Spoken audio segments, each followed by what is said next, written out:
පදවල තියෙනවා මේ බිත්තර ගොඩක් දාලා. එතකොට අපි මේ වගේ හැදෙන්න පිරිමි මැස්සෝ නිසා මේ ජනපද එන්න අඩු වෙනවා. ඒ කියන්නේ ඉන්න සංඛ්‍යාව, ඒ කියන්නේ වැඩකාර මැස්සියෝ සාමාන්‍ය දින 45යි ආයු කාලේ තියෙන්නේ. රජින මැරුණාම ඊට වඩා ආයු කාලේ වැඩි වෙනවා. ඒ වුණාට එන්න දවස ගන්න අරගොල්ලෝ මේ අඩු වෙවි යනවා. එතකොට රජින දාන මේ සෙල් අපිට හොයා ගන්න පුළුවන් බිත්තර එයා දාන්න එකයි. මාර් පෙන්නුවේ. මෙයා අර විදපු ජනපදයේ හිටිය එකේ මම පෙන්නුවා හැම එකකම මේ බිත්තර එකයි තියෙන්නේ. එතකොට මෙයාලා තමයි අපි වලට දාන්නේ. හරි? දාලා හැදෙන්නේ මේගොල්ලෝ. පිරිමි මැස්සෝ විතරයි ඉන්නේ. එතකොට මේක ඇවිල්ලා මේක ඇවිල්ලා මේ අසාමාන්‍ය අලිංගික ප්‍රජනනයෙන් තමයි මේක හැදෙන්නේ මේගොල්ලන්ගේ. ඒ කියන්නේ මෙයා ලිංගික ප්‍රජනනයක් වෙන්නේ සාමාන්‍ය ලිංගික ප්‍රජනනයක් නෙමෙයි. ඒකයි අපි අසාමාන්‍ය කියන්නේ. එතකොට මේක අසාමාන්‍ය අලිංගික ප්‍රජනනය.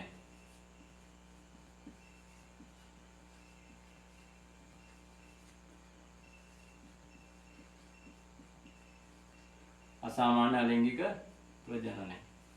හරි? මෙන්න මේ සිද්ධිය. දැන් පැහැදිලිද? මේකෙන් සාමාන්‍ය ලිංගික ප්‍රජනනයෙන් වැඩකාර මැස්සියෝ හැදෙනවා.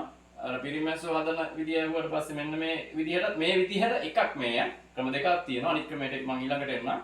මෙන්න මේ විදිහට තමයි එක ක්‍රමයක් ඌනනෙන් මේ වැඩකාර මැස්සියෝ දාන බිත්තර වලින් පිරිමි මැස්සෝ හැදෙන ක්‍රමය. හරි. ඔන්න දැන් යනවා මේ හරිම උත්තරේට යන්නේ මෙතෙන්ට ඈ. ඔන්න දැන් ආවා. ඊට පස්සේ ඔන්න දැන් මෙයාගේ තියෙනවා අපි කියවා සංසේචනය නොවිච්ච බිත්තර. පැහැදිලිද? මේකෙන් හැදෙනවා කලලයක්. මේකෙනුත් කලලයක් හැදෙනවා. පැහැදිලිද? මේකත් අනුනනෙන් තමයි බෙදෙන්නේ. අනුනනය. හරි? අනුනනෙන් තමයි හැදෙන්නේ. මේ හැදෙන කලලය විකසනය වෙනවා. විකසනය වෙලා මේකෙනුත් මැස්සෙක් හැදෙනවා.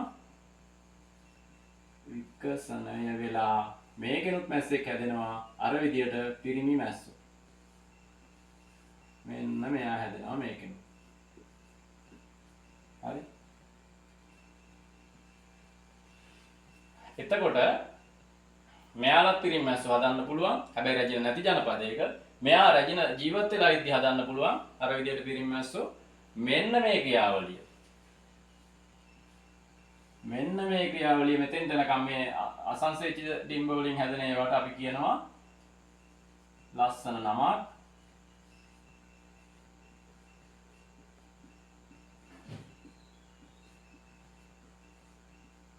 මොකද්ද? පාතනෝද්භවය. මෙන්න මේ පාතනෝද්භවයයි මේ අසාමාන්‍ය අලිංගික ප්‍රජනනය කියන එක දෙක පටලව ගන්න එපා. හැදෙන්නේ එකම කෙනා. හැබැයි හදන්නේ දෙන්නේ. හරි? දැන් ක්ලියර්ද? දැන් ඔබතුමියගේ ප්‍රශ්නෙට උත්තරය ආවනේ. මෙන්න මේක තමයි පාතනෝද්භවය කියලා කියන්නේ. ඕගොල්ලෝ ඉගෙනගෙන ඇති. ඉගෙනගෙන තියෙන අනිවාර්යෙන් මේ තියරි උගන්වනවනේ මේකට. එතකොට මේ දෙක තමයි ඔය ප්‍රායෝගිකව මම පෙන්නුවේ ඔය සිද්ධියේ වෙන්නේ කොහොමද කියන්නේ. දැන් පැහැදිලිද? ආයෙ මේ ගැන ගැටලුවක් එන්න විදියක් නැහැ දැන්. හරිනේ? හරි හොඳයි. ඊට පස්සේ අපි යන් අර අනිත් දුවහ ප්‍රශ්නෙට.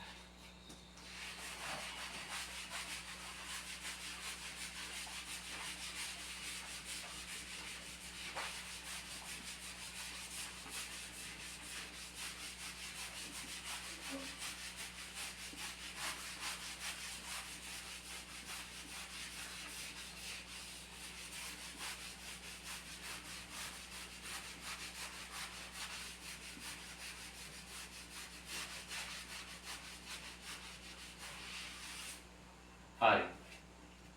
මේක ටිකක් දිග පාඩමක් ඈ.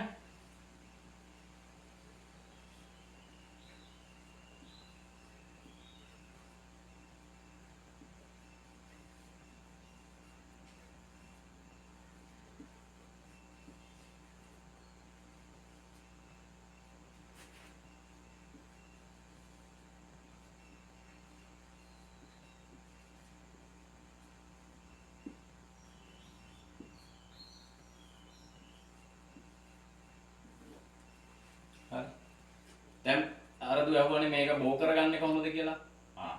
ක්‍රම 6කට බෝ කරගන්න පුළුවන් සාර්ථකව. තව ක්‍රම ඇති. නමුත් අපි ලංකාවේ ඇප්ලයි කරන ක්‍රම වලින් සාර්ථක ක්‍රම 6ක් තියෙනවා. හරි. ටිකක් දිගයි පාඩම. බ්‍රේක් එකක් ඕනද? හරි එහෙනම් බ්‍රේක් එක කරා ඉක්මන් කරන්න. මොකද දැන් ඕගොල්ලන්ගේ ගාස්තුවක් අය කරලා නෙවෙයි මම මේ ටික කියලා දෙන්නේ. එතකොට ඕගොල්ලෝගේ ප්‍රොජෙක්ට් වලට ඒ ඕන මේව ටික